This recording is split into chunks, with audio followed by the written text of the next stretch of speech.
दोस्तों, एक बहुत ही ज़रूरी बात मैं इस विषय की शुरुआत में कहना चाहूँगा, इस वीडियो की शुरुआत में कहना चाहूँगा कि हर बार विवाद जो होता है, हर बार जो प्रश्न चिन्ह लगता है, वो महिलाओं की पोशाक परिधान पर ही लगता है, महिलाओं के चाल चलन और उनके तौर तरीकों पर ही लगता है। पुरुष प्रधान समाज पे महिलाओं के ही राइट्स का दमन होता है। लेकिन दुखद बात यह है कि कुछ महिलाएं ऐसी हैं जिनको शायद प्रोग्रेसिव होना चाहिए था, वो भी उस सच्चाई को स्वीकार कर रही हैं कि हमें तो एक सोच के अंदर ही फिट रहना है और हम उसी तौर तरीके से चलेंगे, हमें परिवर्तन की आवश्यकता नहीं है। तो ये बहुत दुखद है, लेकिन बहरहाल इस पर आप गौर जरूर कीजिएगा। और अब बढ़ते हैं इस वीडियो की तरफ। नमस्कार, आदाब, सत श्री अकाल दोस्तों, स्वागत है आप सबका मेरे यूट्यूब चैनल स्वप्निल जंक्शन पर। और मैं आशा करता हूं कि आप सभी स्वस्थ और सुरक्षित होंगे।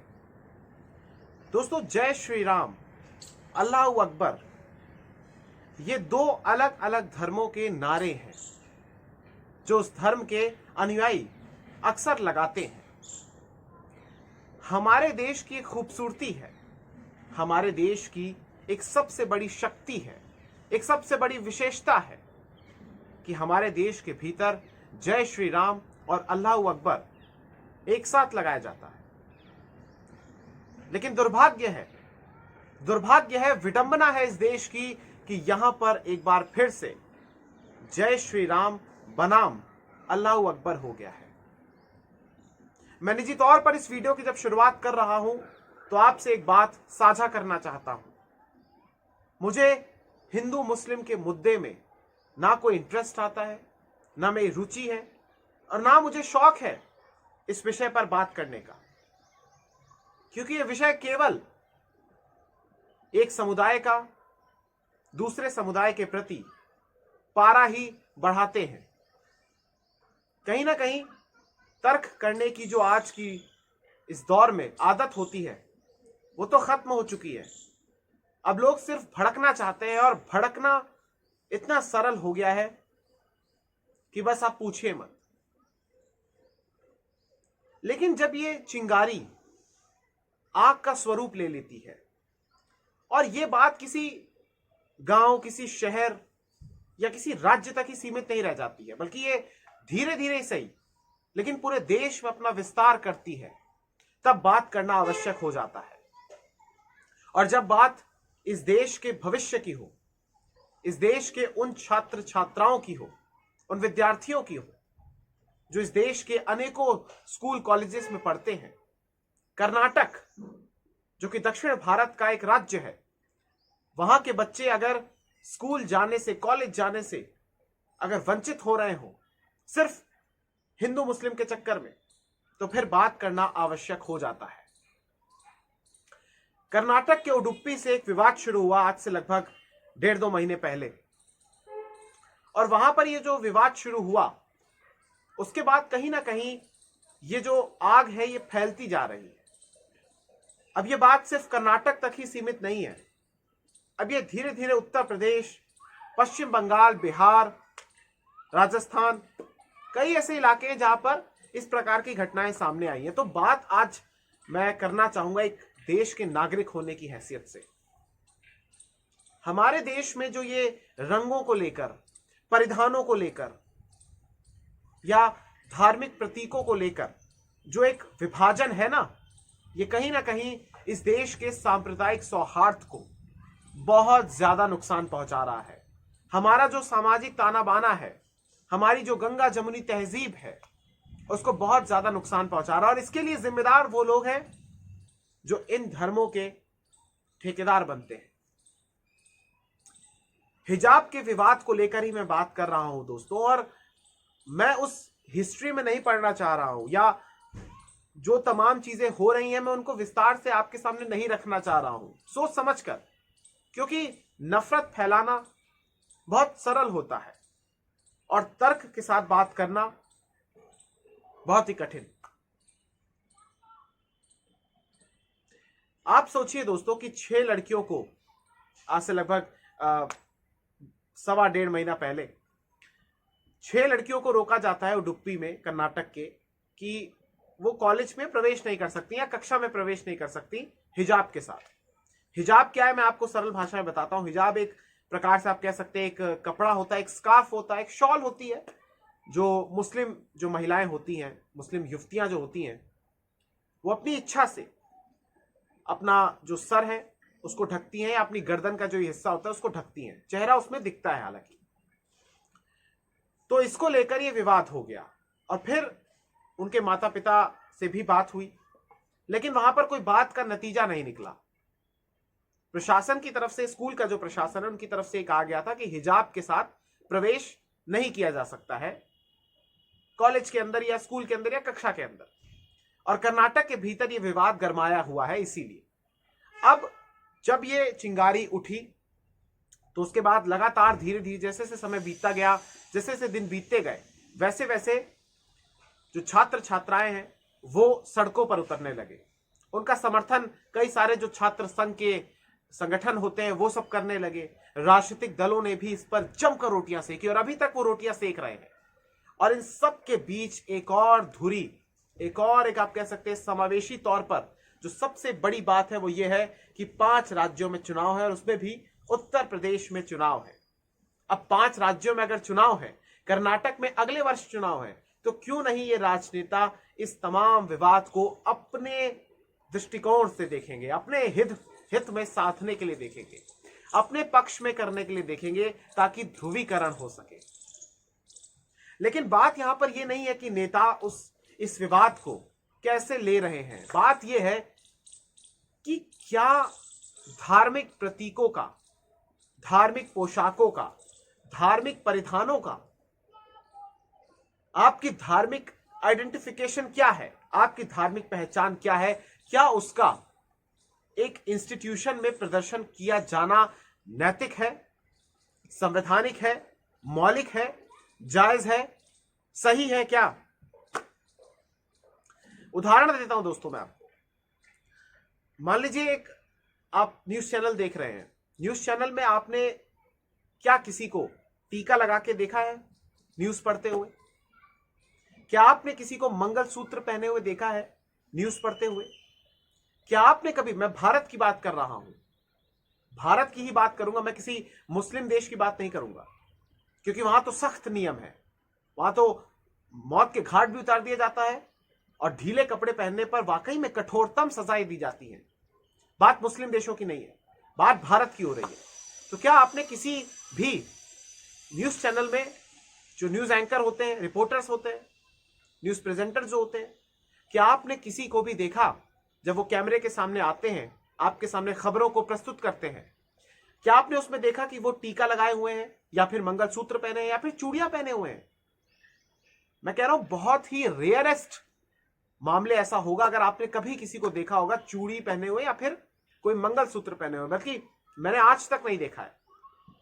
अगर किसी ने देखा है तो मैं कोई इस बात को डिनाई नहीं कर रहा, लेकिन ये rarest of the rare case है कि अगर किसी ने देखा हो। सिमिलरली, क्या आपने भारत के भीतर किसी भी प्रेजेंटर को देखा जिसकी लंबी दाढ़ी हो, या जिसने हिजाब पहना हो या बुर्खा पहना हो? नहीं देखा होगा आपने, क्योंकि भारत की संस्कृति नहीं है। या भारत की, चलिए इंस्टीट्यूशन की अगर हम बात करें, जब हम किसी भी संस्थान में होते हैं, फिर चाहे वो शैक्षणिक संस्थान हो या पेशेवर संस्थान हो या कहीं पर आप नौकरी कर रहे हैं, तो वहां पर कुछ डेकोरम होता है, कुछ नियम होते हैं। जब हम, जो मैंने आपको उदाहरण दिए, वहां पर अगर हम जनरल एक प्रकार से सामान्य तौर पर बन सकते हैं, कोई धार्मिक प्रतीक का प्रदर्शन नहीं कर सकते, अपने धर्म का प्रचार नहीं कर सकते हैं, तो फिर स्कूल और कॉलेजेस में, यूनिवर्सिटीज में यह चीज क्यों अलाउ होनी चाहिए? पहली बात, कुछ लोग संविधान का सहारा लेते हैं, अलग अलग अनुच्छेद पढ़ते हैं और कहते हैं कि हमारे पास तो यह आजादी है कि हम भारत के भीतर किसी भी धर्म का पालन कर सकते हैं, अनुसरण कर सकते हैं, प्रचार प्रसार कर सकते हैं। लेकिन यहां पर कुछ प्रतिबंध भी हैं, कुछ रिस्ट्रिक्शंस भी हैं। जैसे अगर आपको कोई जानकारी चाहिए आरटीआई के माध्यम से तो आपको मिलती है, लेकिन उसमें कुछ रिस्ट्रिक्शंस होते हैं कि नेशनल सिक्योरिटी से जुड़ी हुई बातें आपको नहीं बताई जाएंगी। तो ये रिस्ट्रिक्शन एक लग गया ना। तो वैसे ही अगर आप स्कूल कॉलेजेस के भीतर, हमें तो स्कूल कॉलेजेस में वाकई में नहीं पता था कि कौन किस धर्म का है।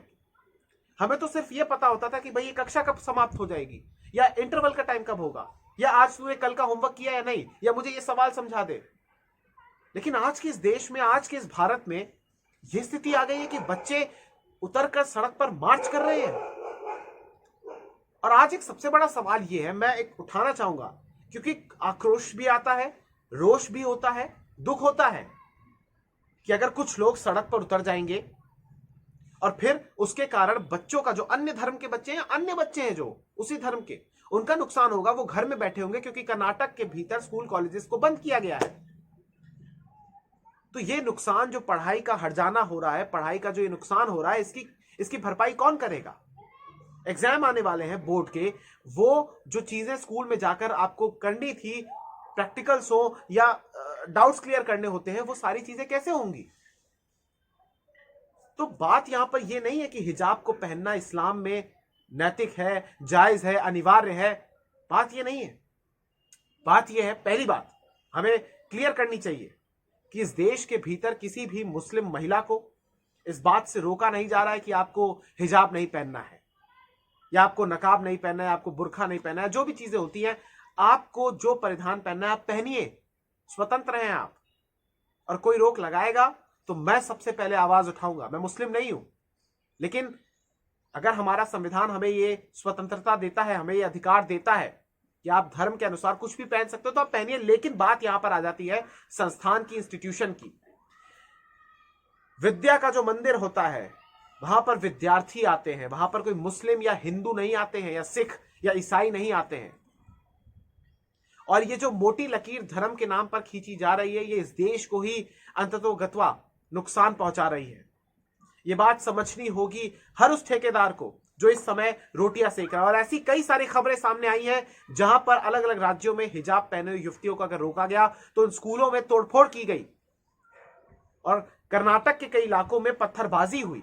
और एक लड़की जिसको आजकल हिजाब गर्ल का एक टैग मिल गया है, उसके साथ भी जो हरकत हुई है, जो कुछ लड़कों ने जय श्री राम के नाम पर वहां पर जो एक टॉन्ट किया है, एक ईव टीजिंग की है, मैं उसके भी खिलाफ हूं, उसकी भी मैं निंदा करता हूं। लेकिन यहां पर सवाल यह है कि इस पूरे विवाद को लेकर लोगों के डबल स्टैंडर्ड्स सामने आ गए। पहली बात कि किसी को हिजाब पहनने से रोका नहीं जा रहा। दूसरी बात कि शैक्षणिक संस्थानों का एक डेकोरम होता है, एक नियम होता है, वहां पर इसीलिए यूनिफॉर्म होती है ताकि कोई भी शख्स मजहब के आधार पर अपने आप को श्रेष्ठ ना साबित करे, या फिर मजहब के आधार पर वहां पर विभाजन ना हो जाए। यूनिफॉर्म का कॉन्सेप्ट ही इसलिए आया था। यूनिफॉर्म का अर्थ ही ये होता है कि एक समान। यूनिफॉर्म का कॉन्सेप्ट इसलिए आया था क्योंकि ताकि अगर कोई गरीब है, अगर कोई अल्पसंख्यक है, अगर कोई बहुसंख्यक है, तो फिर वो अपना प्रदर्शन ना कर सके, वो किसी के सामने झुके ना, सब एक समान है। इसीलिए सबके यूनिफॉर्म का कलर एक होता है। लेकिन आज यूनिफॉर्म के नाम पर अगर कोई किसी को धार्मिक परिधान धारण करने की स्वतंत्रता के नाम पर सड़क पर उतर जाएगा, उपद्रव करेगा, तो यह बर्दाश्त नहीं किया जा सकता। लोकतंत्र है, प्रजातंत्र है, संविधान से यह देश चलेगा। आपके पास मौलिक अधिकार है, आपके पास बहुत सारे अधिकार हैं, लेकिन इस तरीके से आप उपद्रव नहीं कर सकते। ये मैं तमाम लोगों को कह रहा हूं जो सड़कों पर उतरे हैं। क्या बनाना चाहते हैं आप लोग इस देश को? क्या बनाना चाहते हैं? क्या एंशिएंट टाइम की परिधान परंपराओं को इस देश में लागू करके आप क्या साबित करना चाहते हैं? और हर बार आप ही क्यों भ्रमित होते हैं?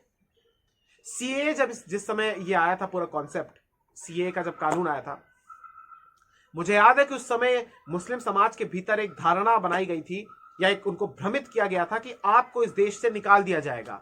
क्या ऐसा कोई हो सकता है? ऐसा कभी हो सकता है? आप सोचिए, इस देश के भीतर, और मैं आपको एक उदाहरण देना चाहता हूं दोस्तों, बड़ी मैं नॉर्मल बात कर रहा हूं, मैं नफरत फैलाने की कोई कोशिश, मेरी कोई मंशा नहीं है, क्योंकि मेरे भी कई मुस्लिम दोस्त हैं, कई साथी हैं, कईयों को मैं जानता हूं, कई बड़े हैं जिनसे सीखता हूं। लेकिन यहां पर एक बात मैं कहना चाहूंगा कि इस देश के भीतर आजादी के वक्त जो बंटवारा हुआ धर्म के आधार पर, उसके बाद जो मुसलमान थे जिनकी आस्था थी कि वो एक भारत में रहना चाहते हैं, भारत की संस्कृति से जुड़ना चाहते हैं, वो उस पाकिस्तान में नहीं जाना चाहते जो इस्लाम के नाम पे बना, तो वो मुसलमान यहां पर जो रहे, उनकी संख्या पहले कम थी, आज वो बढ़ गई है। आज सबसे बड़ी माइनॉरिटी अगर कोई इस देश के भीतर है, अल्पसंख्यक अगर कोई समुदाय इस देश के भीतर है, तो वो इस्लाम धर्म के पालन करने वाले लोगों का है, मुसलमानों का है। और ऐसे में यह बात कौन कह सकता है कि मुसलमानों को दबाया जा रहा है? अगर इस देश में मुसलमानों को दबाया जा रहा है तो फिर हिंदुओं को भी दबाया जाता है। मैं उदाहरण के तौर पर एक बात कहना चाहूंगा दोस्तों, आज अगर इस देश के भीतर किसी हिंदू का कत्ल होता है, हत्या होती है, अभी उन्नाव का आपने केस सुना, वहां पर एक युवती की हत्या हुई है, 2 महीने बाद उसका शव गड्ढे में मिला, तो क्या हिंदू आके कह रहा है कि हिंदू खतरे में है? अब आप कल्पना कीजिए, यही चीज अगर सामने वाले रिलीजन में होती, इस्लाम में होती, तो फिर आज बहुत सारे ऐसे लोग हैं जो खड़े हो जाते और कहते कि मुसलमान इस देश में सुरक्षित नहीं है। तो ये जो डबल स्टैंडर्ड्स हैं, ये समझने आवश्यक हैं। हिजाब पहनने से इस देश में किसी को कोई रोक नहीं रहा है। जिसको पहनना है वो पहने, जिसको नहीं पहनना वो ना पहने।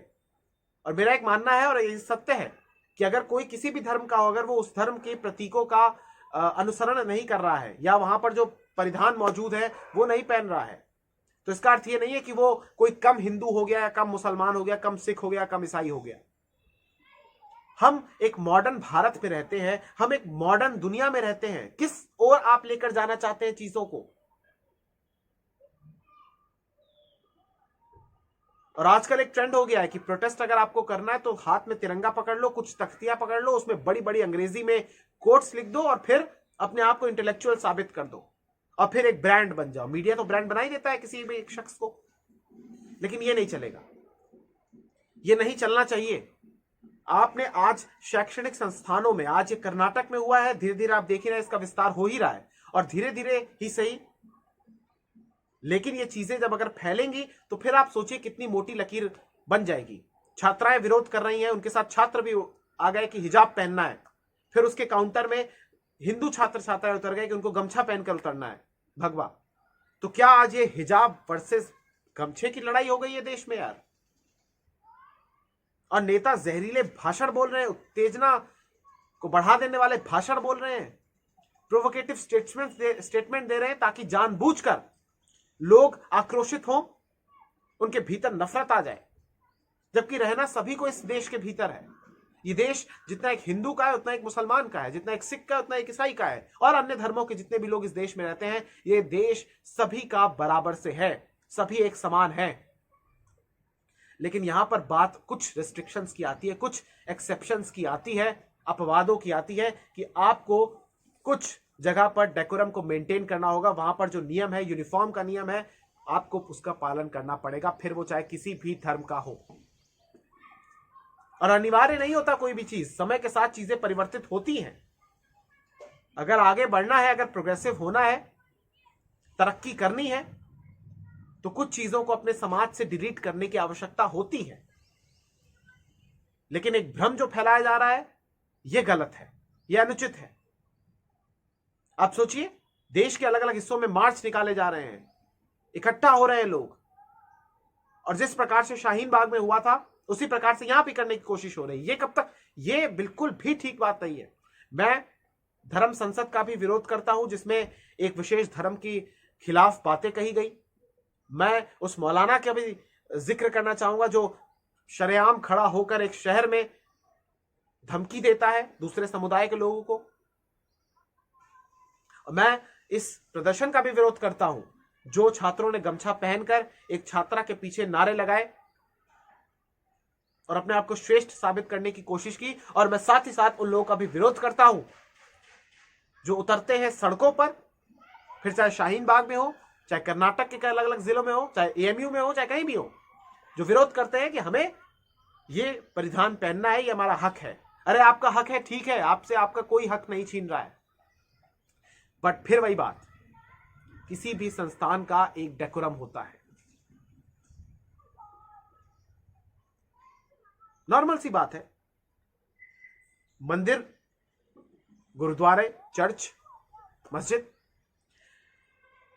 हर जगह के अपने एक नियम होते हैं। आप वहां पर क्या पहनकर जाएंगे? आप वहां पर कुछ भी नहीं पहन के जा सकते। एक वहां पर एक मॉडेस्टी, एक शालीनता बनाने की एक पवित्रता उस स्थल की बनाने के लिए आपको अपने परिधान को भी चूज करना होता है। आप वहां पर कुछ नहीं पहन के जा सकते। इसी तरीके से जब आप शैक्षणिक संस्थान में जाते हैं विद्या ग्रहण करने के लिए, अपने आप को योग्य बनाने के लिए, तो वहां पर भी आप कुछ भी नहीं पहनकर जा सकते हैं। और वहां पर क्या जरूरत है प्रदर्शन करने की कि आप किस धर्म के हैं? क्या फर्क पड़ता है? और धर्म तो हमें रास्ता दिखाता है ना। धर्म के नाम पे आप रास्ते पर आ गए, सड़कें जैम कर रहे हैं, नफरत फैल रही है हर जगह। यह समझना होगा आपको कि राजनेता आपके ऊपर रोटियां सेकेंगे, जो ठेकेदार है वो आपके ऊपर रोटियां सेकेंगे। अंत में आपको उसी छात्र के साथ बैठना है, उसी छात्रा के साथ बैठना है जो फिर चाहे किसी भी धर्म का हो। और स्कूल कॉलेज में अगर ये बातें अगर आज पहुंच रही हैं तो आने वाले समय में इसका क्या भविष्य है? जब हमारे भविष्य को इस तरीके से टारगेट किया जाएगा, उन छात्र छात्राओं को टारगेट किया जाएगा, उनके भीतर एक मैं तो उसको ब्रेन वॉश ही मानता हूं। अगर उनको ये फोर्स किया जाएगा या वो सड़क पर उतरेंगे कि हम तो गमछा पहनकर ही आएंगे, हम तो हिजाब पहनकर ही आएंगे, तभी आएंगे, तो ये किस दिशा में हम लोग जा रहे हैं? क्या हो रहा है ये? इस भारत की कल्पना हमारे जो महापुरुष थे उन्होंने की थी क्या? समाज को आज बांट दिया गया, वैसे ही समाज बटा हुआ है रंग के आधार पर, नेताओं के आधार पर, महापुरुषों के आधार पर, भोजन के आधार पर, पोशाक के आधार पर। अब क्या और करना चाहते हैं आप? विडंबना यही है इस देश की। यहां पर लोग उत्तेजित हो जाते हैं और सिर्फ भीड़ बढ़ाने के लिए उनको एक भ्रमित किया जाता है कि भाई आपके अधिकारों का तो आज हनन हो जाएगा, आज आपको सड़क पर अगर आप नहीं उतरे तो आज लग रहा है सूरज पश्चिम से उग जाएगा। समझना होगा, इसलिए मैं ये वीडियो बना रहा हूं। मेरा कोई मकसद नहीं है किसी एक धर्म को टारगेट करने का। मेरा कोई मकसद नहीं है कि यहां पर मैं आपको पूरी पोथी सुनाऊं कि इस्लाम में हिजाब का क्या महत्व है या कई देशों में क्या होता है। बात ये है ही नहीं। हमें अपने देश से कंसर्न है ना भाई। हमारे देश में अगर लोग उतर रहे हैं, हमें क्या फर्क पड़ता है कि पाकिस्तान क्या कह रहा है? पाकिस्तान वो देश है जहां पर अल्पसंख्यक खुद अपने धर्म का प्रचार प्रसार नहीं कर सकते, वो उनका दमन करता है, उनको मारता है। और अल्पसंख्यक ही नहीं, वहां पे जो इस्लाम के भी अन्य जो फिरके होते हैं, उनके जो लोग हैं, उनका भी वो कत्लेआम करता है, उनको भी वो दबाता है। और वो अगर हमारे देश पर टिप्पणी कर रहा है तो मेरा ऐसा मानना है हमें ध्यान देने की आवश्यकता नहीं है। कुत्ते भौंकते रहते हैं, हाथी अपनी मदमस्त चाल चलता रहता है। लेकिन यहां पर भारत से कंसर्न है। भारत मेरे लिए सर्वोपरि है। देश किसी भी धर्म से सबसे बड़ा होता है, राष्ट्र सबसे बड़ा होता है किसी भी धर्म से। यह मेरी सोच है और यह हम सबको ये सोच रखनी होगी। दोस्तों, क्या होता है कि ऐसे जो विषय होते हैं ये बड़े संवेदनशील विषय होते हैं और इसमें आवश्यकता होती है समझदारी की। समझदारी जब तक नहीं होगी लोगों के भीतर और धैर्य नहीं होगा, इत्मीनान नहीं होगा, तब तक ऐसे विषयों पर या ऐसे विवादों का समाधान नहीं हो सकता है। इस समय यह मामला कर्नाटक हाईकोर्ट में है। ऑलरेडी ये बड़ी बेंच तक जा चुका है और अभी निर्णय नहीं आया है। इसके अलावा सुप्रीम कोर्ट, माननीय सर्वोच्च न्यायालय ने भी ये बात कही है कि जब तक कर्नाटक हाईकोर्ट अपना कोई निर्णय नहीं देता है, हम इसमें हस्तक्षेप नहीं करेंगे। लिहाजा जितने भी लोग सड़कों पर उतरे हैं उनको एटलीस्ट ये बात सोचनी चाहिए, ध्यान देनी चाहिए कि जब तक कोई निर्णय नहीं आता तब तक तो एटलीस्ट शांत रहें। और एक बात यह भी है कि निर्णय किसी के भी पक्ष में आए, इसको हार या जीत नहीं देखना चाहिए। किसी के भी पक्ष में आए, जो भी निर्णय आए, उसे तमाम पक्षों को स्वीकार करना चाहिए। इसमें बात यह भी है दोस्तों कि सोशल मीडिया इस समय जहर से भरा हुआ है। लोग अपने अपने हिसाब से व्याख्या कर रहे हैं।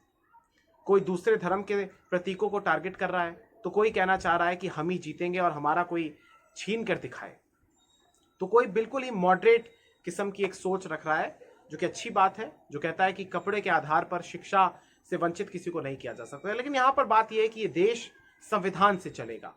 यह देश किसी भी धर्म के अनुसार नहीं चलेगा। यह देश संविधान से चलेगा। संविधान सर्वोपरि है।